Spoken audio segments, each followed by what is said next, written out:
네, 로마서 36번째 전인격적인 믿음이라는 제목으로 하나님 말씀 전하겠습니다. 큰 스님이라는 별명을 가진 성철 스님이라고 계십니다. 대부분 아시죠? 산은 산이고 물은 물이로다. 당연한 듯한 말을 하셨는데 되게 유명해진 분이십니다. 돌을 닦으려고 평생을 앉아서 주무신 분, 이런 아주 상상할 수 없는 일을 하신 분이에요. 근데 이분의 이제 영향을 받은 분이 계신데, 금강대학교 불교대학인데 권탄준 교수님이란 분이 중3 때 이분을 만났대요. 그래서 자기가 이제 3,000배를 하려고 했더니, 중3이니까 얼마나 까불까불했겠어요. 그랬더니 성철 스님이 이놈은 3,000배 갖고 안 된다. 일주일 내내 3,000배 해라. 21,000배를 하라고 이제 말씀을 하셨대요. 그래서 이제 21,000배를 했는데 얼마나 힘들겠어요. 건강한 사람이 쉬지 않고 해도 6시간이 걸린대요. 3,000배를 하려면 6시간 내내 절을 해야 돼요. 몸이 약하면 한 10시간 걸린다. 그래서 이제 하다가 너무 힘들어가지고 성철 스님을 밤중에 이제 찾아가서 나 이제 못 해먹겠어요 이렇게 하려고 갔어요. 그런데 이렇게 창호지 이렇게 뚫고 봤더니 성철 스님이 앉아서 역시 주무시는지 돌을 닦는지 하면서 앉아 계시더라고요. 그래서 말도 못하고 돌아와서 21,000배를 했다. 근데 이제 자기의 그 추억, 그 당시 중3일 때 21,000번을 절을 해내고 나니까 자기 힘으로 뭐든지 할 수 있겠다는 마음이 들어서, 원래 축구 선수하고 그러다가 공부 못해서 고등학교 떨어지고 막 이런 애인데 자기 힘으로 노력해서 교수가 됐다. 이제 그 얘기를 하면서 교수 돼가지고 금강대 대학교 애들에게 너희들도 절하면 다 돼. 절 이렇게 해가지고 자기에게 그 21,000번의 절을 했던 그게 엄청난 이제 자기 신드롬이 돼서 많은 학생들에게 그걸 얘기하고 도전을 했다. 그런 이야기를 했습니다. 이게 이제 일반적인 종교의 자기의 열심적인 모습이에요. 굉장하죠. 사실 우리가 흉내낼 수가 없어요. 이슬람교는 웬만큼 들어봤을 거예요. 구원을 이루는 5가지들이 덕목이 있어요. 1번은 우리랑 똑같은데 알라 외에는 신이 없다는 신앙 고백. 2번째는 평생 동안 매일 5차례 예배를 드려야 돼요. 매일 하루마다 5번의 예배, 기도를 해야 돼요. 일을 하든 뭘 하든 무조건 5번. 그 다음에 전체 자산의 2.5%, 무역한 거 2.5%, 농사 지은 거 한 10%, 한 15% 이상은 다 이렇게 기부를 해야 돼요. 우리 11조 하는 거 이런 거 막 하고 그러는데 여기 더 하죠, 사실. 또 라마단 기간 동안, 한 달 동안은 하루 종일 단식, 금식해야 되고, 식사나 성적인 거 이런 거 다 금지예요. 물론 이제 밤에 폭식을 하긴 하지만 대부분 이걸 한 달 내내 지키죠. 그리고 마지막 메카를 순례해야 됩니다. 이걸 지키지 않으면 거기 구원이 없어요. 그러니까 일반 종교는 대부분 어떤 룰이 있냐면, 자신이 엄청난 노력, 피나는 노력, 아주 엄청난 수행이 있어야만 구원을 줄까 말까 이런 단계로 들어가는 게 그들의 경전이에요. 룰이에요. 여러분, 그걸 위해서 우리가 믿는 기독교는 어떻죠? 3,000배? 21,000배 당연히 없고요. 금식, 금욕 없어요. 실은 주일날 힘들어가지고 아니면 오기 싫어가지고 안 온다고 해도 그게 예수를 믿고 있다면 구원에는 사실 큰 문제가 없거든요. 여기 어린애가 없으니까 그걸 아싸 하진 않겠지만, 기독교는 무엇으로 구원받냐면 그냥 쉬워도 너무 쉬워 보이는 믿음으로 구원을 받아요. 그래서 이제 전도를 하면 그 엄청난 영광의 천국을 이렇게 주겠다. 그냥 믿기만 해라. 그러면 그 구원이라는 것을 믿기만 해가지고 구원받는다는 건 너무한 거 아니냐. 그래서 사실 너무 쉬워서 사실 구원을, 믿음을 갖지 못하는 분들이 많습니다. 이 구원이 얼마나 큰 건데 그렇게 해가지고 구원받는다면 그냥 뭐나 소나 다 받지 않겠니, 이런 느낌으로 사실 믿지 못하는 분들도 많이 있다는 겁니다. 근데 사실은 그 보이지 않는 비하인드 스토리가 있는 거죠. 우리는 아는데 이 비하인드 스토리 뭐죠? 그 본 회퍼라는 유명한 독일 목사님이 하신 말인데, 이 비하인드 스토리, 예수님이라는 그 무지막지한 하나님의 아들, 거룩하신 하나님이, 죄 없는 그 하나님이 우리를 위해 십자가에 죽으신 그 비하인드 스토리, 나 대신 죽으셔가지고 하나님 앞에 완전한 의를 이루어 놓으신 그 비하인드 스토리를 모르기 때문에 이것을 믿는 거 뭐 그렇게 쉬우면 뭐 구원이 뭐 이렇게 느끼는 거죠. 사실은 상상할 수 없는 구원의 조건이 인간이 아무리 노력해도 안 되는 것을 하나님의 아들, 거룩한 그 아들이 죽으면서까지 이루어 놓으신 의의 선물을 주셔서 우리가 구원을 받는 거지, 그렇게 정말 껌처럼 쉬운 이야기가 아니라는 거죠.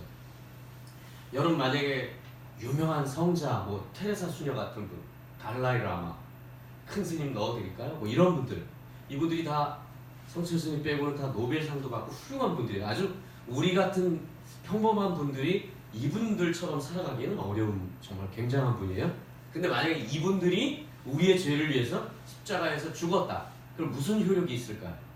달라이 라마, 테레사 수녀, 아니 뭐 그 더 훌륭한 분이 있는지 모르겠어요. 그런 분들이 뭐 공자님 넣을까요? 소크라테스를 넣을까요? 우리를 위해 죽었어요. 무슨 효력이 있을까요? 네, 안타까운 이야기이지만 효력이 전혀 없습니다. 왜? 똑같은 죄인이기 때문이죠. 그런데 하나님의 아들 예수님이 그 죄 없는 분이 한 마리 어린 양이 돼서 우리 모든 죄를 다 담당하셔서 죽은 이 효과는 완전한 죄의 속죄와 완전한 의를 이루어서 하나님의 구원을 이루기에 넉넉하다는 것입니다. 여러분 믿습니까? 우리는 그 하나님을 믿고 있는 거지, 이 비하인드 스토리의 엄청난 하나님 메시지, 그 십자가의 사랑을 놓치면 기독교는 참 너무 가벼워도 너무 가벼운 종교가 되어버리는 겁니다. 그러니까 우리가 너무 기뻐해야 되고 너무 감사해야 되지만 때로는 정말 아주 깊은 감동과 깊은 감사를 뭐 살아가면서 그것들을 많이 묵상해야 돼요. 그렇지 않으면 아주 치명적인 그 가벼움에 기독교는 너무 가벼워, 어떻게 보면 뭐 평생 앉아서 계시고 이런 분들이 훌륭해 보이잖아. 어떻게 보면 우리랑 다르니까. 그렇지만 그걸로 예수님하고의 그 십자가의 의와는 비교, 게임, 레벨과 다른 거죠. 이게 예수님하고 어떻게, 수녀님하고 무슨 달라이 라마하고 성철 스님하고 어떻게 비교를 하겠어요. 훌륭한 분은 맞지만 예수님하고 비교 대상은 아니라는 거죠. 그러니까 우리가 그런 깊이 있는 은혜들에 대해서 자주 묵상하고 은혜에 대해서 감사하고 깊이 있는 하나님께 감사의 고백이 필요합니다. 우리 5절 6절을 본문 같이 읽겠습니다. 10장 5절 6절 다 같이 시작. 모세가 의를 행하는 사람은 내 의로 살리라 하였거니와 믿음으로 말미암는 의는 이같이 말하되 내 마음에 누가 하늘에 올라가겠느냐 하지 말라 하니 올라가겠느냐 하면 그리스도를 모셔 내리는 것이요. 여기 우리말 성경 개역 성경에는 왜냐하면 이란 말이 없는데 원어에는 왜냐하면이라고 나와요. 4절까지 나온 다음에 5절 시작에 왜냐하면이 나오니까 앞의 내용과 연결이 된다는 이야기죠. 그러니까 무슨 이야기는 지난주에 우리가 살펴보긴 했지만 9장 내용의 되게 중요한 핵심은 뭐냐면 구원은 전적인 하나님의 엄청난 십자가의 은혜의 선물로 구원을 받은 거지 내가 훌륭해서 구원을 받은 게 아니다. 하나님의 전적인 주권에 의해서 구원을 받았다. 내가 부족하고 넘어지고 쓰러지는 죄인일지라도 하나님이 창세전에 나를 선택하고 불렀기 때문에 내가 구원받았다. 이런 내용을 9장에서 계속 하고 있어요. 오늘 10장은 뭐냐면 9장 10장 4절까지 여기까지 딱 끝난 다음에 이 10장의 내용은 그 앞에 내용을 더 강조하고 심화할 때 이렇게 가로 내용, 앞에 단어가 있으면 심화할 때 뒤에다 가로에다 뭐 부연 설명을 넣겠죠. 그런 것처럼 좀 더 심화 과정에 그 유대인들이 왜 이렇게 정말 실수를 크게 했는지, 그 비극적인 실수가 뭔지에 대해서 더 심도 있게 다룬다고 보면 돼요. 오늘 본문을 그렇게 이해를 하고 넘어가면은 좀 더 우리가 이해를 하는데 도움이 될 것 같습니다. 그래서 율법의 의와 믿음의 의를 바울이 이렇게 딱 비교를 하는 거예요. 율법, 즉 행위를 통한, 율법을 통한 의가 뭐냐 하면 자신의 노력과 수고가 들어가는 의를 이룸이기 때문에 율법의 의는 필수적으로 자기가 드러나요. 자랑이 드러나요. 왜냐면 내가 했거든요. 제가 만약에 몇십 년을 내가 잠을 누워서 안 자고 앉아서 산 사람이야. 그럼 일단 뭔가 달라 보이죠. 내가 3,000배가 모자라가지고 21,000배를 한 사람이야. 이게 뭔가 달라 보여. 내가 뭔가를 한 거거든요.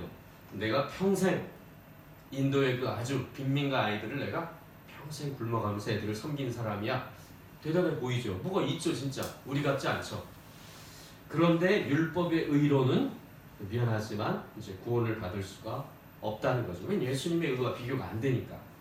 그래서 내가 일을 이만큼 한 다음에 월급을 받았어요. 내가 알바를 해가지고 월급 받았어요. 그게 막 고마워가지고 땅바닥에 막 큰잔하는 사람 있어요? 당연한 거 준 거 아니야. 내가 일했는데 뭐. 왜냐면 내가 했으니까.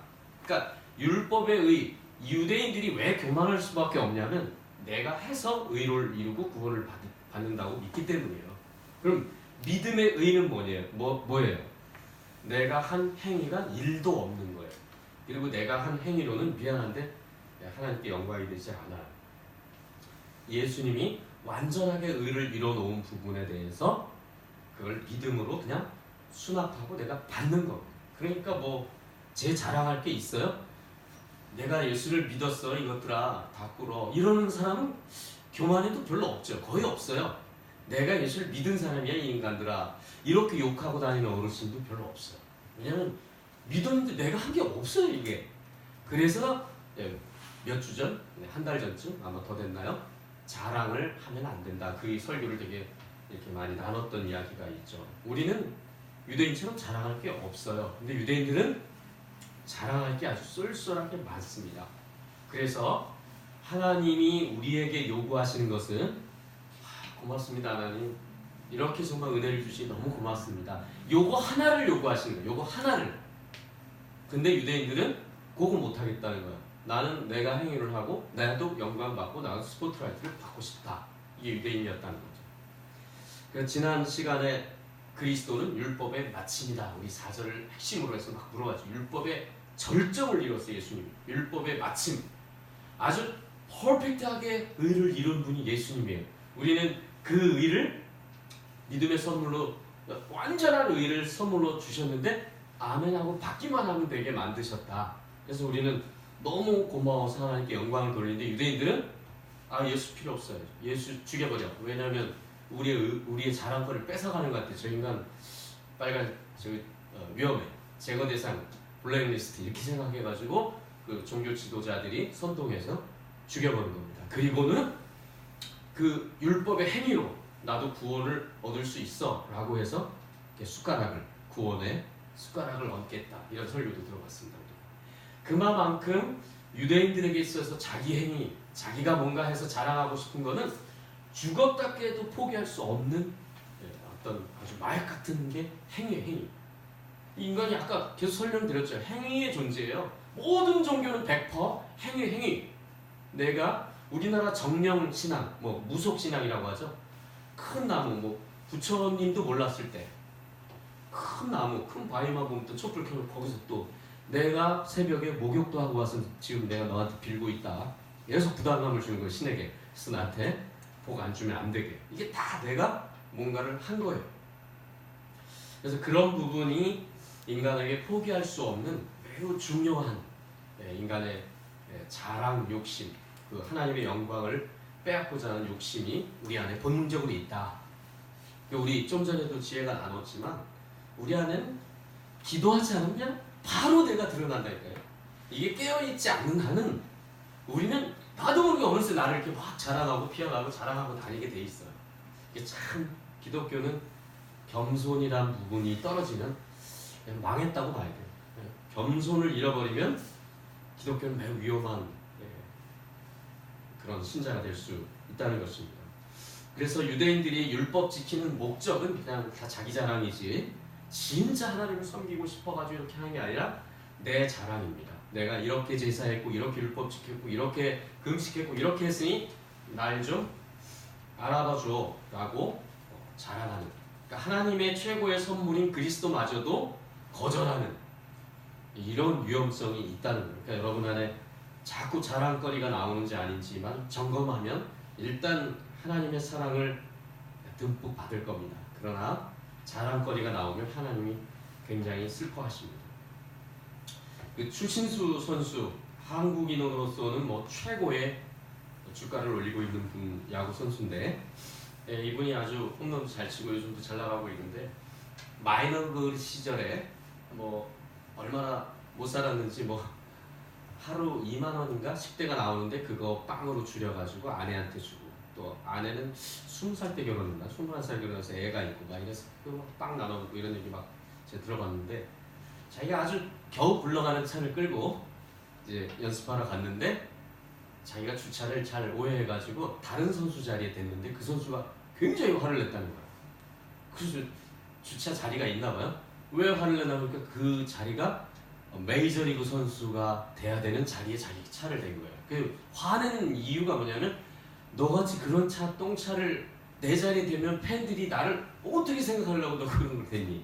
그래서 불같이 화를 내가지고 굉장히 마음이 힘들었다. 그래서 결론은 나도 이제 돈 모아서 슈퍼카를 사, 되게 좋은 차를 지금 타고 다니고 있거든요. 슈퍼카를 이렇게 몰고 다니고 있어요 지금. 이 사례를 통해 알 수 있는 게 뭐냐면, 인간이 살아가는 이유는 뭐냐면, 돈을 버는 이유 뭐죠? 열심히 돈 벌고 성공하고 뭐 다 정말 돈을 모으고 버는 이유가 뭐죠? 나 좀 알아봐 달라가 본능적으로 있어요. 이거 없는 사람은 세상에서 살아가는 사람 중에는 없어요.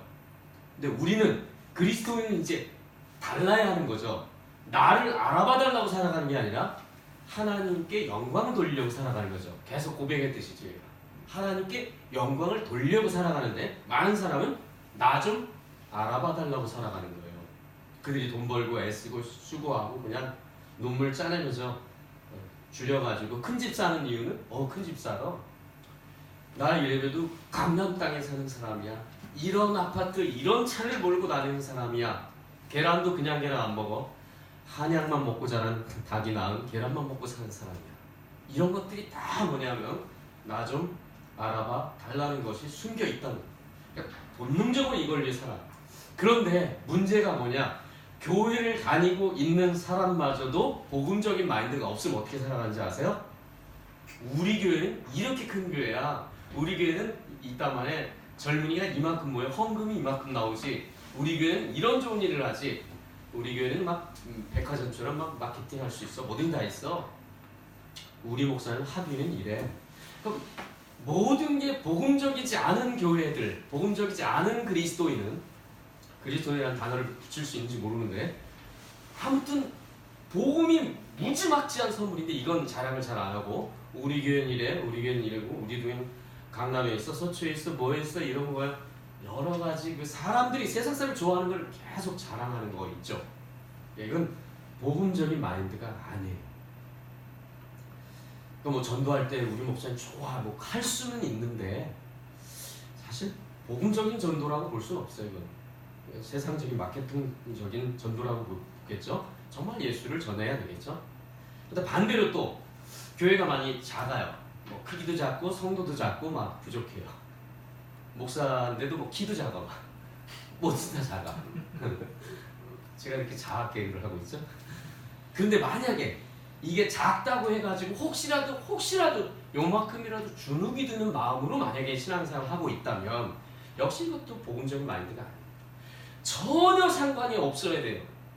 크냐 작으냐도 아니고 뭐 돈이 많냐 적냐 전혀 아니고, 얼굴이 뭐 이러냐 저러냐 예쁘냐 안 예쁘냐 전혀 상관이 없고, 하나님이 보시는 관점의 중요한 하나는 뭘까요?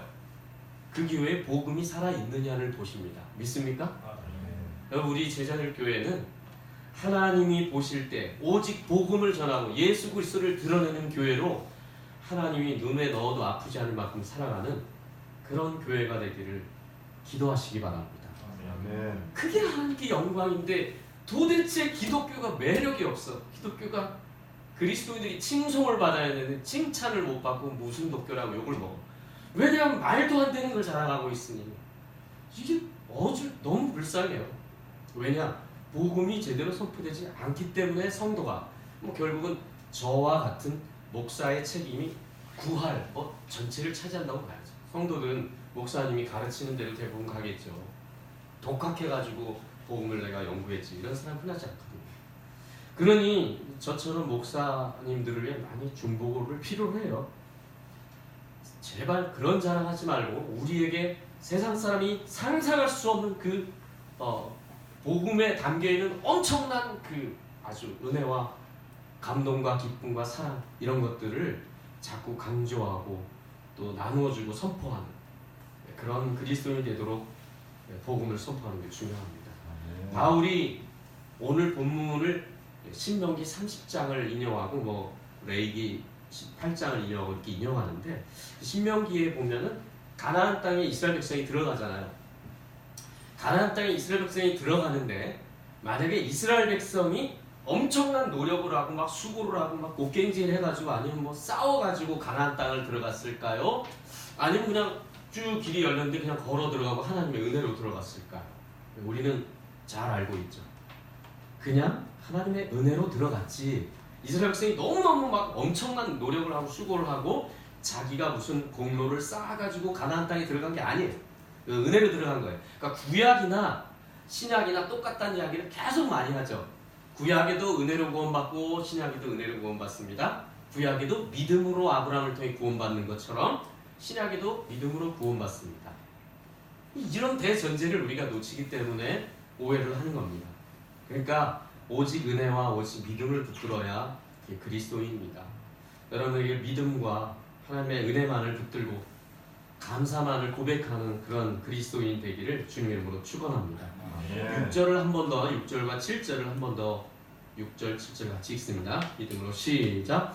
믿음으로 말미암아 너희는 같이 말하되 내가 하늘에 올라가겠느냐 하니 올라가겠느냐 그리스도를 모셔 내려가는 것이요, 혹은 누가 무저갱에 내려가겠느냐 하지 말라 하니 내려가겠느냐 하면 그리스도를 죽은 자 가운데서 모셔 올리는 것이다. 뭐 매우 어려운 아리송한 말하죠. 뭐 하늘에 뭘 모셔 올라가고 뭘 무저갱의 음부에 뭘 내려가는지 진짜 너무 어렵죠. 쉬운 말로 설명을 한번 한다면 내가 의로워지기 위해서 하늘에까지 올라가가지고 그리스도를 모셔올 생각하지 말라는 거예요. 왜냐? 이미 요한복음 3장 16절 그리스도가 이 세상에 성육신 오셨어요. 그런 짓 하지 말라는 거야. 유대인들이 하도 지들이 의를 찾고 지들이 뭘 하려고 하니까 왜 이렇게 예수님을 의로워지려고 하늘까지 올라가 그리스도를 모셔 내려오는 일을 하는 그런 엉뚱한 일을 하니 이미 오셨어. 그걸 가르치고 싶은 거예요. 바울은 또 무저갱에 혹시 그리스도가 저 무저갱에 음부에 가 계시나? 거기까지 막 음부에 막 지옥까지 내려가가지고 그리스도 올려 그러지 말라. 이미 예수님은 죽으면서 부활하셨다. 이 얘기를 지금 바울이 강조하고 있는 것입니다. 존 스토트 목사님은 되게 신식으로 표현을 하셨는데 우리 라이언 일병 구하기 영화처럼 뭐 특공대 만들어가지고 막 하늘 성벽을 막 정복해가지고 의를 가져오고 막 이런 식으로 하거나 음부에 내려가지 말라. 이미 이루어졌다. 예수님이 오셨고 성육신 하셨고 죽으셨다가 부활하셨다는 거예요. 근데 유대인은 이제 체질적으로 아주 본능적으로 그런 행위를 너무너무 좋아하니까 그런 짓을 하고 있는 부분에 대해서 이제 바울이 선포한 거예요. 여러분 인간이 유대인만 그런지 오늘 우리도 그런지 한 번만 점검해 보세요. 유대인하고 나는 다른지 나는 똑같이 있는지. 자, 열심을 내는 게 쉬울까요? 아니면 믿는 게 쉬울까요? 여러분 조금만 생각을 해보세요. 유대인들처럼 막 열심히 뭔가를 하고 내가 뭘 하고 3,000번씩 하루에 절하는 것이 하는 것 같을까요? 믿고 그냥 가만히 있고 기다리고 믿는 게 더 쉬울까요? 여러분 언뜻 보면은 그럼 가만히 앉아서 믿는 거 좋지. 이런 얘기는 다른 말로 말하면 자녀를 가르칠 때 어떻게 했는지 돌아보세요. 그럼 여러분이 믿는 게 쉬웠는지 행하는 게 좋았는지 금방 드러나요. 자, 자녀를 기를 때 야 이놈의 새끼야 너 잘 되라고 하는 거야. 똑바로 해. 뭐 이런 식으로 말하는 게 쉬워요? 아니면 몇 년이 되는지 모르지만 막 기도만 하고 있어요. 하나님 일하실 걸 믿고 주여 이 지랄이 넘치는 이 아들 딸을 정말 하나님이 고쳐주실 줄 믿습니다 하고 10년 참은 엄마들 계시면 손 들어봐요. 이거 못하죠. 이놈의 시기. 당장 직언을 하고 당장 회초리와 당장 용돈으로 이해를 그냥 꽉 잡는 것이 쉽지 하나님을 믿고 기다리는 게 순교적인 믿음이 필요해요. 엄청 어려운 거예요. 우리나라 엄마들이 제일 어려운 부분, 뭐 아빠들은 어렵지도 않아 포기했으니까 못하니까 자식들을 믿고 기다리는 게 얼마나 어려운지 아시죠? 그러니까 우리가 다 행함이 열심히 앞서는 사람이 본능적으로 피가 열심히 사는 하나님이 하실 걸 얘를 믿고 계속 사랑해야 돼. 계속 지랄 청량의 법칙 있다고 옛날에 말씀드렸죠. 애가 그 청량의 법칙 지랄을 지금 다 쓰고 있는데 이 사춘기 때 이걸 믿음으로 기다려요? 어느 부모가? 못해요, 부모는. 그래서 이게 쉽지가 않은 거예요. 그 유대인 애들만 자꾸 우리가 손가락질하는데 우리도 똑같이 그런 막 열심, 하나님을 믿어드리고 딱 기다리는 게 진짜 어려워. 그래서 순교적 믿음이 필요하다니까요. 그냥 맨날 주님 앞에 주여 하고 못 박아야 돼 이게. 그렇지 않으면 안 돼. 여러분 사도행전 12장에 베드로가 옥에 갇혔어요. 이제 내일 헤로도 왕에게 이제 참수를 당합니다. 야고보도 참수당했지만 이제 참수당할 위기를 만났는데 그때 교회가 뭐를 했냐면 교회에 모여가지고 베드로 사도를 구원해 주십시오 하고 기도를 했어요. 그래서 기적을 체험했죠. 근데 만약에 이때 진짜 막 특공대 같은 부대를 조직했어. 만약에 칼잡이들, 총을 없이 칼잡이들, 미야모토 무사시 이런 애들 막 여러 명을 모아가지고, 아니 유도한 애들 모을까? 많이 모아가지고 헤롯 궁을 침입해가지고 애들 막 경비병들을 다 목을 따버리고 구원을 해냈어. 그리고 막 자축을 하니까 야 할렐루야 우리 막 살아있네 진짜 막. 만약에 이랬다면은 성령님은 어떻게 하셨을까요? 성령님은 아무 일도 안 하십니다. 니들이 앞장서 니네들이 설레발치고 니네들이 앞장서는 일, 하나님의 성령께서 일하시기도 전에 너희들이 그렇게 하는 거. 베드로가 칼로 말고의 귀를 그냥 잘라버리는 거는 할 수 있지만 하나님이 아들 예수님께서 야 내가 지금 12명도 더 되는 군대 그냥 사단을 다 풀어버릴 수도 있어. 얘네들 그냥 다 죽여버릴 수도 있어. 그러면 하나님이 일하지 않잖아. 그러니까 예수님은 하나님을 믿어드린 거고 제자들 베드로는 칼을 날려서 귀를 자르는 거예요. 성령은 우리가 앞서서 설레발치고 하면 성령은 일하시지를 않는다는 거예요. 우리가 하는 일의 대부분의 제일 중요한 일은 하나님이 하실 걸 믿어드리는 거예요. 우리 자막을 볼까요? 요한복음 6장에 보면 제가 서너 번 이상을 봤던 건데도 중요하기 때문에 다 같이 한번 읽을까요? 시작! 그들이 묻되 우리가 어떻게 하여야 하나님의 일을 하오리이까? 예수께서 대답하여 이르시되 하나님께서 보내신 일을 믿는 것이 네, 그리스도인의 특징은 내가 진짜 해내고야 말 거야 일을 악무는 게 그리스도의 특징이 되면 안 돼요. 열심히 할 수 있고 최선을 다할 수는 있는데 일을 악물어서 내가 뭘 이루는 것이 아니라 하나님께서 일하실 걸 믿어드리는 것이 훨씬 큰 일이에요. 믿는 일이 매우 중요해요. 그러니까 그리스도인은 뭐 이렇게 젊은이들만 일하는 게 아니라 우리 할머니 믿어드리는 일을 제일 잘할 수 있어요. 여기서 하나님이 제일 우리 할머니를 사랑할 수 있어요. 왜? 힘쓰는 일을 못하니까. 이해돼요? 하나님이 보는 관점은 완전히 나를 신뢰하니 네가 내가 할 걸 너 믿니? 이것을 그렇게 원하시는데 우리는 애들 그 뭐 초등학교 뭐 중학교 가고 뭐 고등학교를 가도 양말까지 자기가 신기는 엄마들만 있잖아. 그렇듯 내가 다 해서 회사에 갔는데 전화해. 연수 들어가서 엄마 오늘은 빨간 옷을 입어야 돼? 아니면 검은 양말을 신어야 돼? 뭐 이런 걸 물어본다는 비아냥도 있었죠. 내가 다 하지 말고 하나님이 하시도록 믿어드리는 것이 쉽지가 않습니다. 그래서 내가 그리스도와 함께 십자가에 못 박히면 이 찬양도 있죠. 갈라디아 2장 20절 날마다 못 박히는 그 기도와 내 자랑거리가 나오고 내가 앞서가고 성령님보다 내가 막 설레발하는 것들을 계속 십자가에 내려놓는 그런 훈련이 계속 있어요. 저와 여러분에게 고질병이 있어요. 고질병. 무슨 암병의 고질병이 아니라 고질병은 내가 일을 뭔가 저질러 놓고 하나님께 안 되면 뒷수습을 놓고 기도하러 가는 것이 우리의 고질병이에요. 먼저 내가 해버린 다음에 기도하는.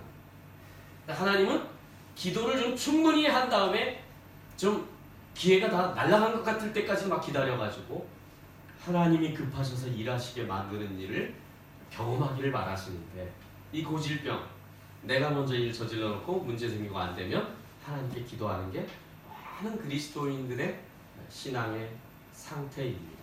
저도 그래왔고 우리도 많이 경험자입니다. 매사에 서두르고 앞서 나가지 말고 주님을 앞서 가시도록 주님이 가시는 길을 따라가는 게 그리스도인이지. 아유 주님 진짜 저 뒤에서 뭐하세요 지금. 냉큼 달려오세요 주님. 이런 게 우리의 신앙의 모습이 아니라 이제 주님이 앞서가시도록 성령님이 앞서가시도록 기도하는 그런 그리스도를 하나님이 원하십니다. 이런 영혼을 원하시려고 40년을 훈련도 하세요. 구름기둥이 가면 따라가고 불기둥이 가면 따라가고 이걸 계속 훈련시키는 게 다시 그거랑 똑같아요. 오늘날도 성령이 앞서가시면 가고 성령이 멈추라 하시면 멈추고 주님 말씀하시면 그 찬양입니다. 고백합시다. 저는 성령님을 따라가겠습니다. 시작.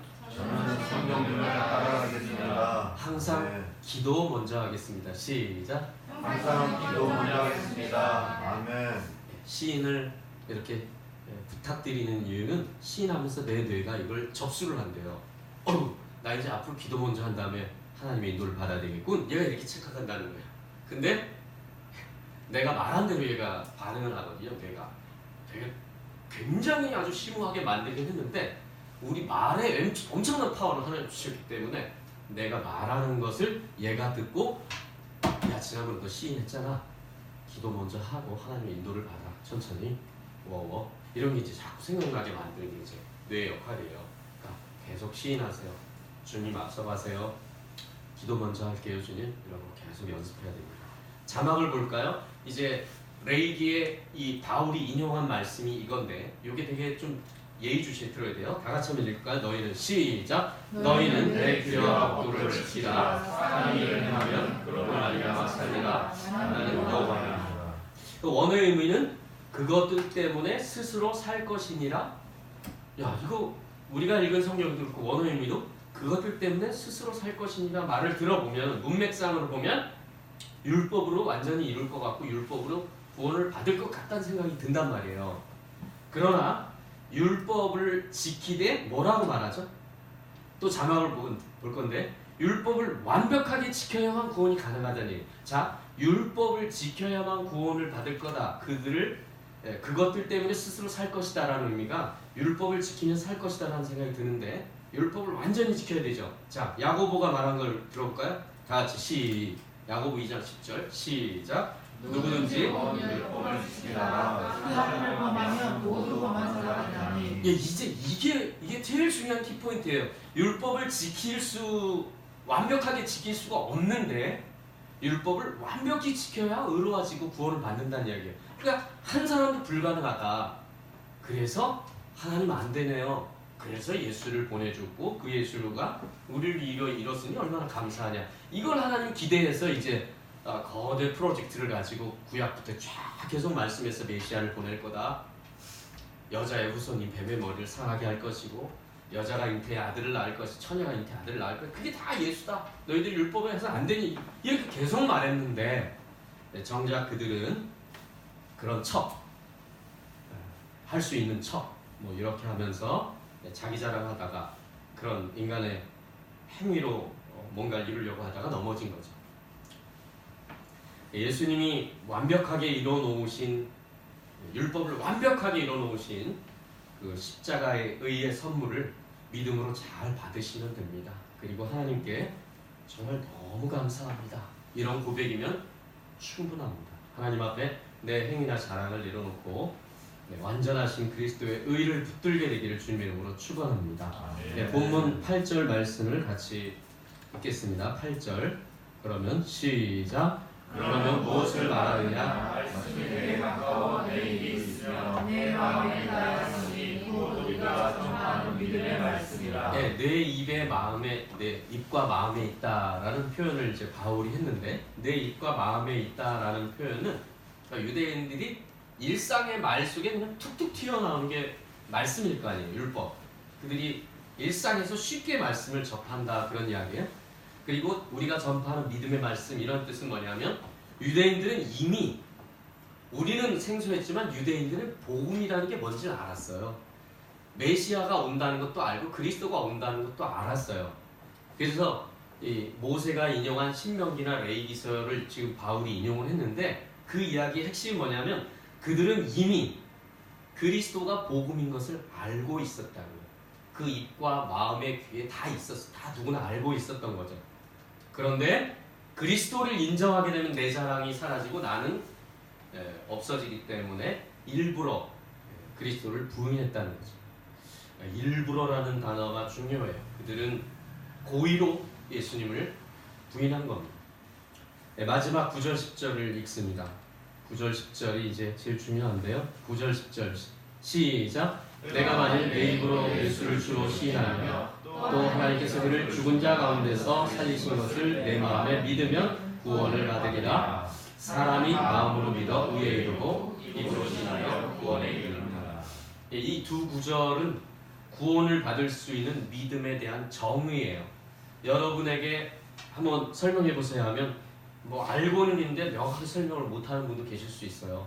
그러니까 한번 요 시간 마무리로 되게 중요한 이 두 구절을 한번 좀 잘 정립을 해보세요. 그러면 복음을 전하거나 또 신앙에 혼돈이 와가지고 막 그냥 이렇게 롤러코스터 신앙을 갖고 있는 분들이 되게 많거든요. 한국적인 신앙은 감정에 엄청 치우치는 민족이잖아요.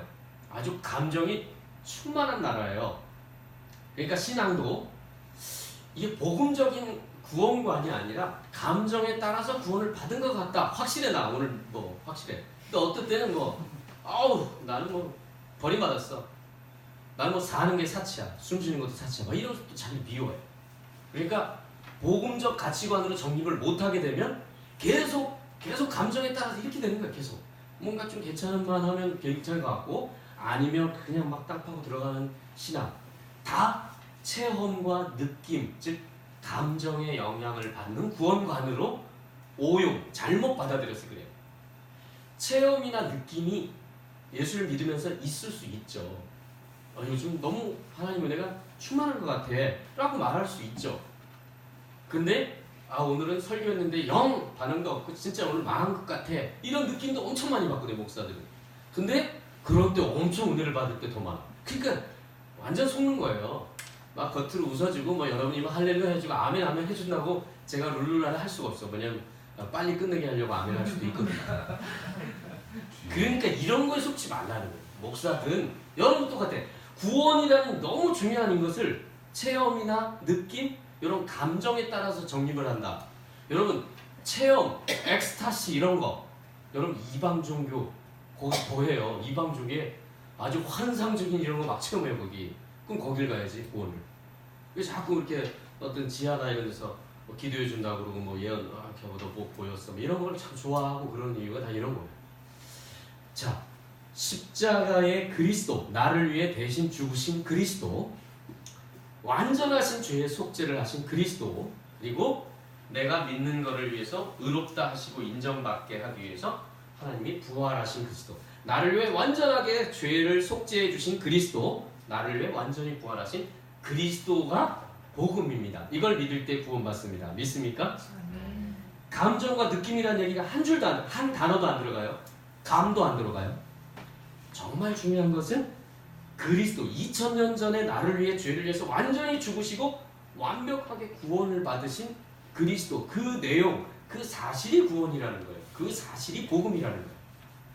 요거 외에는 느낌이나 체험, 감정에 의해서 구원을 받은 것 같다라고 느끼는 순간 마귀는 얼마든지 조장을 할 수 있어요. 여러분의 마음을. 그래서 진리를 붙드는 것, 말씀을 붙드는 것이 중요해요. 그래서 복음을 계속 들어야 하고 복음을 계속 공부해야 돼요. 이런 이야기를 잘 안 들어봤겠지만 복음을 계속 공부해야 됩니다.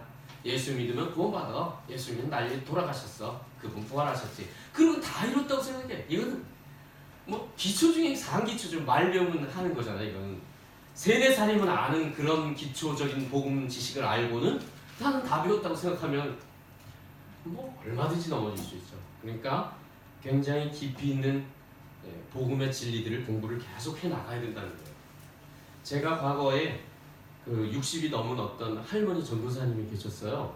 그분이 담당 교역자셨는데 그분을 가까이서 한 2년 정도 이렇게 섬기고 교회를 섬겼는데 이분이 신유의 은사, 귀신 축사 이런 은사가 아주 강하신 분이에요.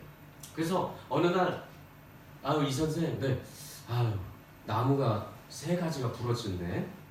그러면 3일 뒤에 정말 누가 죽어.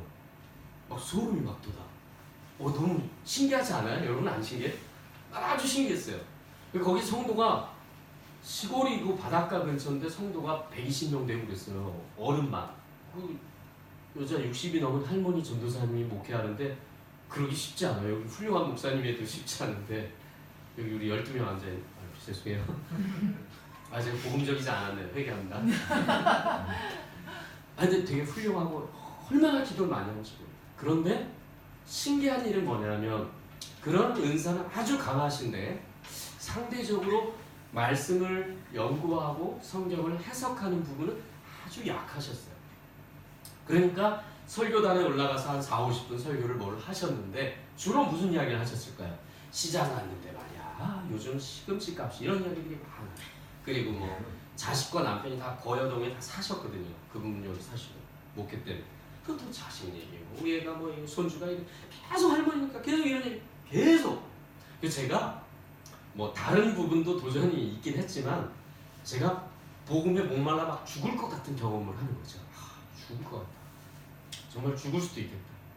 사실 그래서 제가 너무 힘들어가지고 답답해서 신학을 결정하게 된 게 그분이 되게 중요한 동기부여를 하신 거죠. 내가 진짜 신학을 해버리겠다. 그래서 제가 신학을 했어요. 사실은 그 성도들이 대부분 체험이 있어요. 바닷가니까 진짜 바닷가는 귀신이 많나 봐요. 귀신 들려서 정신 나간 분들이 되게 많았는데 귀신이 축사가 되죠. 병든 분이 시골이니까 뭐 오래전 이야기니까 병든 분들이 많아요. 근데 다 고침을 받죠. 근데도 한 6개월 길어야 1년 다니면 다 재미없다고 안 다니시는 거예요. 이분들. 그걸 또 저 안 다니죠. 이제 혼나는데 막 그럼 지금 6개월 뒤에 또 나와. 병이 또 도졌어. 그래서 또 나와. 계속 이거야. 그러니까 진리를 계속 설교를 하셨으면 참 좋았을 텐데 하는 아쉬움이 있는 게 이제 이거죠. 사실 그거는 개척을 하거나 이렇게 파트를 맡아서 그 사역을 했으면 탁월한 분이죠. 그러니까 말씀의 은사를 가능하면 받은 분이 하시면 더 좋았는데 지금에나 이 생각이 들어서 그때는 뭐 이해를 못해요. 제가 드리고 싶은 말이 있어요. 그래서 여기 젊은이들과 많은 성도님들이 계신데 신학을 누구나 다 신학교를 해야 되는 건 아닌데 공부는 좀 하시는 게 좋아요.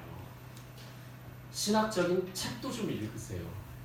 우리는 이렇게 아주 쉬운 간증 책들 이런 책들을 되게 좋아하는데 그런 것도 읽어야죠. 그렇지만 좀 신학적인 그런 지식들 이런 게 그래야 성경을 복음적으로 어떻게 읽는지가 보여요. 누가 하늘에 오시고 이런 얘기가 뭔 얘기인지 여러분 잘 모르시죠? 왜냐면 어려우니까요. 누가 하늘 무정이 내려가서 구해내 이런 거 잘 이해가 어려워요. 그래서 사실 성경을 보는 눈을 기르는 게 이제 신학이거든요. 그래서 제가 보니까 저 교회 지난교회에서도 선교단체에 간 사람들이 많았는데 대부분 열정이 뜨겁잖아요. 선교단체 간 사람들 진짜 훌륭하거든요. 근데 나중에 대부분 신학을 하세요. 왜냐면 말씀을 공급하는데 저희가 한계를 많이 느끼잖아요. 그러니까 신학을 하죠. 뭐 찬양 사역자, 전은주 간사 이런 분들 다 고딩 때부터 막 찬양 사역 했는데 다 신학을 하게 되는 이유가 내 안에서 뭔가 진리에 대한 충족이 있고 그걸 퍼줄 수 있어야 찬양을 하든 아이들을 가르치든 영어를 도전하게. 그러니까 공부하세요. 이제 공부하는 얘기 너무 은혜를 못 받을 수는 있는데 책을 좀 목사님께 좀 책을 좀 많이 좋아하시는 목사님이니까 좀 소개를 받아가지고 그런 책들도 좀 이해가 안 되더라도 조금씩 읽어 나가세요. 여러분 모두에게 신학적인 공부를 하게 되는 은혜가 있기를 주님의 이름으로 축원합니다. 참 훌륭하게 아멘하시고 구원의 정의 본격적인 내용 제가 지금 서론이 아니라 이거에 대한 동기부여를 했다면 믿음과 시인, 믿음과 고백에 대해서 동전의 양면처럼 오늘 바울이 반복을 하는데 첫 번째로 믿음이 뭔지를 봅시다. 제가 일부러 이해를 위해서 충격적인 설명을 하나만 해볼게요. 자, 내가 믿은 것이 핵심이 아니에요. 자, 구원을 받는 데 있어서 내가 뭔가를 믿었다가 핵심이 아니라 내가 믿어서 구원받았다는 것만 우리를 더 중요하게 배워왔어요. 지금도 여러분 중에 그렇게 할 수 있는데 더 중요한 것은 내 죄를 대신해서 예수님 십자가에 죽으셨고 부활하신 내용이 더 중요하다는 거예요. 내가 믿은 게 중요하다고 계속 생각할수록 요게 이제 나도 모르게 그 네가 믿은 거에 대해서 행위 쪽으로 공로 쪽으로 이렇게 기울어진단 말이죠. 그러니까 내가 믿었다. 내가 믿은 사람이야. 우리 집안이 몇 대 믿은 사람이야. 요거를 강조할수록 내가 행함, 공로 쪽으로 가고 있구나 이렇게 보면 돼요. 더 중요한 게 뭐라고요? 메인은 예수 그리스도가 나를 위해서 대속하신 그 복음의 내용이 더 중요하다. 이런 가치관의 인식 전환이 필요해요. 여러분, 부등호로 표현한다면 내가 믿은 것보다 예수 그리스도가 나를 위해서 대속을 이루어 놓으신 것이 훨씬 크다. 이거를 기억하면 여러분은 웬만해서는 속지 않고 넘어지지 않습니다. 내가 드러나고 믿은 것마저도 내가 드러나면 안 된다는 얘기 지난번에 했지만, 그런 믿은 걸 자랑하고 그러면 그 믿음이 공로가 되니까, 그래서 시험이 드는 겁니다. 우리 자막 볼까요? 여러 번 또 살펴본 거예요. 에베소 2장 8절 9절. 너희는 시작. 너희는 은혜에 의하여 믿음으로 말미암아 구원을 받았으니 이것은 너희에게서 난 것이 아니요 하나님의 선물이라. 행위에서 난 것이 아니니 이는 누구든지 자랑하지 못하게 함이라. 그래서 선물이라는 거예요. 믿음마저도 하나님이 준 선물이지 내가 믿은 사람이야 라고 생각하면 문제가 있다. 건강한 신앙은 빌리브에서 멈춘, 믿는 거에 멈춘 게 아니라 빌리브인, 예수님과 구원을 이루어 놓으신 메인이신 예수님과 나와의 관계가 구원이다. 이렇게 해야 수준이 떨어지지 않습니다. 또 하나, 이제 성경에서 마음으로 믿어라고 했으니까 이 마음이 뭐냐면 지정의가 포함된 영혼, 지정의와 영을 포함한 전인격을 말해요. 오늘 제목이 전인격적인 믿음이에요. 지정의를 다한 믿음을 갖지 않으면, 여러분이 입술로만 믿는다고 했는지, 내가 누군가의 전도를 했는데 이 사람이 빨리 걸려 아멘 믿을게요 됐죠? 정합니다. 믿은 걸까요? 그냥 나를 보내려고 귀찮아 떼려고 믿는다고 하는 거겠죠. 지정의가 포함된 전인격적인 믿음이 뭘까요? 이걸 쉽게 설명을 드려볼게요. 여러분이 연애를 했어요. 정말 사랑하는 사람을 만났어요. 그럼 그 사람이 눈을 감아도 그 오빠가 보이고 눈을 떠도 보여요. 자, 지정의를 설명할 때 이게 되게 중요해요. 내가 다른 여자도 있고 더 예쁜 사람이 있을 수도 있는데 그 여자만 눈에 들어와. 이게 전적으로 그 여자를 생각한다는 거죠. 그 오빠를 전심으로 사랑한다는 이야기예요. 다른 오빠들이 잘생긴 사람 많은데 다 필요 없는 거야. 그 오빠가 나에게 들어오는 거야. 이게 전인격으로 그 사람을 살아가는 거예요. 지정의를, 전인격적인 믿음이라는 것을 너무 무슨 학적으로 뭘 이렇게 분석하려고 하지 말고, 내가 눈을 깜빡이는 순간에도 보고 싶어요. 이런 느끼한 멘트, 이런 상태. 근데 이게 전심으로 하나님을 사랑하고 예수님을 사랑하는 상태가 뭐냐면, 그냥 눈을 감으나 뜨나 예수님이 생각나는 것이 사실은 전인격적인 사랑이고 믿음이에요. 그러니까 믿음이 전도하는데 예수님은 구원받아서 천국을 막 얘기하는데 아무튼 믿어요. 아멘. 됐죠? 나 갑니다. 이걸 믿었다고 볼 수 없듯이 전인격적인 건 정말 내 모든 생각을 사로잡은 것, 이걸 말해요. 그래서 내가 사랑을 하는데 사랑을 받아주기만 한다면 내가 평생 당신을 위해서 돌쇠처럼 사랑하겠습니다 라는 고백이 전문용어로 이제 결혼인 거예요. 내가 당신을 평생 돌쇠처럼 섬길게요. 이게 결혼이에요. 그렇게 하고 계시라고 믿고 있는데, 일원론이라고 얘기했죠. 이원론으로 신앙을 생각하면 안 돼요. 예수님과 우리와의 사랑도 똑같다는 거예요.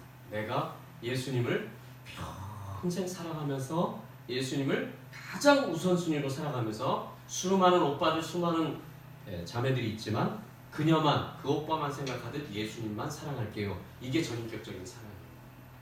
여러분, 주님을 마음이 인격의 좌소, 인격의 중심이거든요. 마음이라는 게 이익주는 양복이야 이렇게 말하면 안 되죠. 이익주는 안경이야 이렇게 말하면 말도 안 되죠. 이익주의 인격의 좌소, 중심이 있겠죠. 여러분의 인격의 중심, 그 마음 중심에 온전히 예수 그리스도가 가장 귀한 분으로 좌정에 있고 그 안에 거하시는 것, 이 상태가 구원받은 사람의 상태예요. 그러니까 입술로만 한다고 뭐 된다 이렇게 말하는 대로 시켜가지고 기계적으로 하는 게 아니라는 거예요. 그래서 예수를 인격적으로 만나면 그 삶이 born again, 다른 사람이 돼버려요. 완전히 다른 삶을 살게 돼 있어요. 아주 완전히 새로운 인생을 살죠. 사도행전 2장에 초대교인들은 그리스도처럼 막 살아가지고 칭송을 받았어요. 너무 훌륭하게 사니까 사람들이. 오늘날 그리스도인과 좀 많이 차이가 있는데 우리도 회개하고 정말 남은 인생을 주님이 나를 대신해서 살아가는 그런 주님의 삶을 살아가는 도전을 하기를 주님의 이름으로 축원합니다. 네, 그래서 시인, 예수님을 주로 시인했다는 것은 두 가지인데 예수님의 이 위격, 예수님은 하나님이십니다 라는 걸 시인하는 거고, 두 번째는 예수님이 날 위해 죽으시고 살아나셨습니다, 이 사역을 시인하는 거예요. 두 가지, 예수님은 하나님이십니다, 또 하나는 예수님이 날 위해 한 사역, 십자가에 죽으시고 부활한 거, 이 두 가지를 시인하는 게 구원이에요. 그러니까 여러분이 전도를 하거나 설명을 또 이렇게 해주면 좋을 것 같아요. 로마 시대의 그 퀴리오스 황제에게 뭐라고 칭을 했냐면 로드, 주, 우리의 주가 되십니다, 신적인 존재다, 그런 뜻이에요. 퀴리오스, 황제에게만 유일하게 사용할 수 있는 호칭이 퀴리오스예요. 근데 바울이 일부러 이 단어를 시저가 퀴리오스가 아니라 그리스도가 퀴리오스다, 그리스도가 주다, 이걸 본격적으로 강조하고 해요. 로마 시대, 이거 지금 로마의 지배하에 쓴 성경인데 바울은 노골적으로 이야기했죠. 그 당시 로마 군인이 황제가 시저입니다, 황제가 퀴리오스입니다 라고 하면 살려주고, 아닙니다, 저는 예수가 퀴리오스입니다, 그러면 그냥 참수시키는 시기에 시인을 말하는 거예요. 이 고백 자체가. 그러니까 우리가 믿어요? 아멘? 됐죠? 갑니다. 이렇게 가벼운 게 아닌 생명을 담보로 하는 그런 고백이 담겨있는 게 이 시인이에요. 그러니까 아까도 말했지만 이런 비하인드 스토리 보이지 않는 깊은 이런 부분을 정말 깊이 우리가 깨닫고 가야 됩니다. 그래야 여러분이 영적으로 깊이 있는 사람이, 영향력 있는 사람이 될 수 있다는 것입니다. 한 가지만 짚고 넘어갈 것은 사람이 마음으로, 사람이란 단어가 나와요. 사람이 마음으로도, 이 사람이라는 단어를 이제 개역성경에는 믿음의 주체를 사람 쪽에 포커싱을 놓은 거랑 마찬가지인데, 원어를 그래서 살펴볼 필요가 있는데, 원어의 믿음 시인, 믿음은 피스티오, 이 믿음이라는 단어가 수동태로 되어 있어요. 그 다음에 시인도 호몰로게어도 수동태. 잘은 몰라도 수동태라는 것은 내가 주체가 아닌 것 정도는 알겠죠. 그러니까 핵심은 이 믿음과 시인의 주체가, 어떤 외적인 주체가 있다는 거예요. 그게 성령이에요. 성령이 여러분에게 믿음을 주는 거고 성령이 여러분에게 시인하게 하는 겁니다. 동의가, 여러분 믿습니까? 네. 내가 믿었잖아요, 내가 시인했잖아요, 구원 내놔요, 이렇게 태도를 보이면 정말 말도 안 된다는 거예요. 그러니까 이 믿음이란, 시인이란 이 단어 자체가 수동태로 되어 있다. 즉 우리에게 믿게 하시고 시인하게 하는 게 성령의 도움이 있어야만 가능하다. 그래야 깊이 있는 그리스도인, 정말 가벼워가지고 도대체 영광 가리는 게 아니라 깊은 신앙인으로 거듭나게 되는 건 성령이 내 믿음을 붙들고 계시잖아, 성령님이 나에게 믿음을 주셔서 시인하게 하시잖아, 이걸 고백할 수 있어요. 초대교회는 믿음이 최고본 같죠? 죽음의 앞에서도 사자굴에 던져져도, 원형 경기장에 찢겨 죽어도 믿었어요. 그들이 훌륭하고 우리는 루저예요? 그들을 성령님이 붙드셔서 믿음의 고백을 하게 된 겁니다. 믿습니까? 하나님이 거기서 사자한테 당장 죽는데도 믿는 것은 성령이 믿음을 주니까 되는 거지. 그럼 오늘 우리도 그 하나님, 똑같은 하나님, 동일하신 하나님이 우리에게 성령으로 기름 부으시면 우리도 죽음의 순간에 충분히 믿음의 고백을 할 수 있다는 거예요. 그러니까 관건, 신앙생활의 관건은 아까 지혜가 나눴지만 큰 부자 돼가지고 큰 영향에서 주님께 영광을 이렇게 생각을 하고 이렇게만 가르쳐 왔는데, 아니요, 신앙의 제일 중요한 부분을 가르쳐야 하는 것은 내일 일은 난 몰라요, 나는 오늘 예수님, 그 성령님과 동행하겠습니다, 이걸 매일 가르쳐야 돼. 죽어라고 가르쳐야 되고 막 죽었다 깨도 가르쳐야 돼.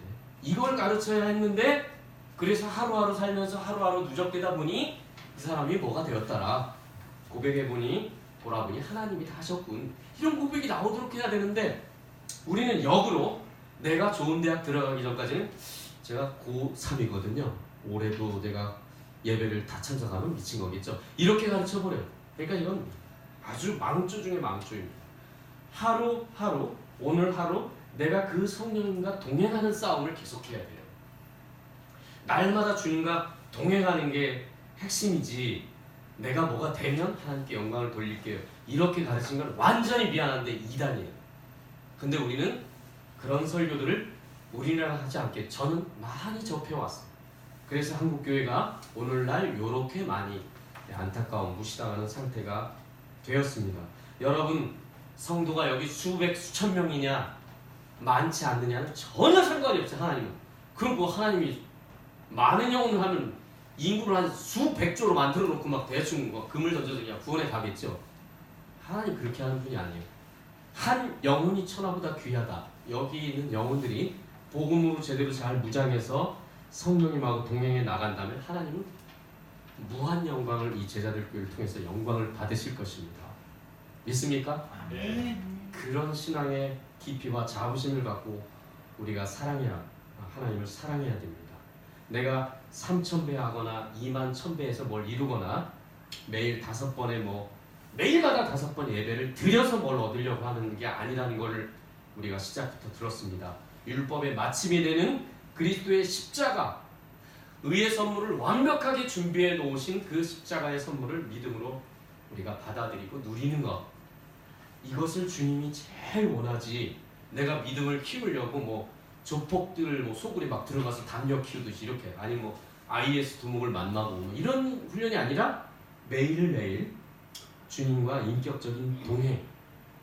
아침에 목사님이 메시지를 오늘 우리에게 도전을 주셨어요. 하나님을 사랑하는 것. 주님 사랑합니다. 이 고백. 이런 게 더 중요하다는 거예요.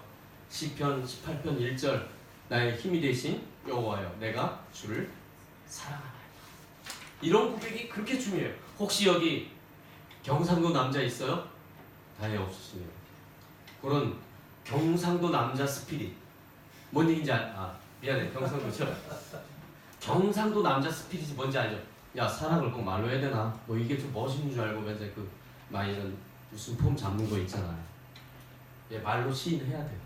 요한복음 21장에 주님이 딱 하나 물어보잖아. 베드로야, 그 거친 베드로에게, 진짜 오리지널 바다사나이 경상보다 더 터프한 베드로에게 너 나 사랑하나? 이거 하나 물어봤다고요. 네 사랑합니다. 3번이나 물어봤다고. 왜? 이게 제일 중요하니까. 여러분 하나님 앞에 우리가 할 일은 이렇게 성공한다니 뭘 할 거야 이런 식으로 생각하는 건 복음이 아니라고요. 뭘 고백해? 매일매일 정말 인격적인 복음이 예수님이 인격적이잖아요. 여러분 그 예수님이 하늘의 보좌를 버리고 우리에게 온 이유는 나랑 인격적인 사랑과 동행하려고 오셨어요. 믿습니까? 나랑 동행하려고 하늘 보좌를 두고 여기를 온 거지. 내가 큰 인물 되면 하나님 서운하지 않게 섭섭지 않게 챙겨드릴게요. 이렇게 생각하면 완전히 비복음이에요. 복음은 나를 사랑하게 나를 위해 이 땅에 오셔서 나랑 동행하고 나랑 함께 동거동락하기 위해 오신 그 주님을 내 인생 전체에 초대해서 주님과 함께 걸어가는 삶이 하나님의 영광의 삶인 줄로 믿습니다. 주님과 동행을 누리는 저와 여러분 되기를 주님의 이름으로 축원합니다. 기도하고 마치겠습니다. 우리 함께 말씀 붙들고 기도드리겠습니다. 하나님, 우리의 믿음이 정말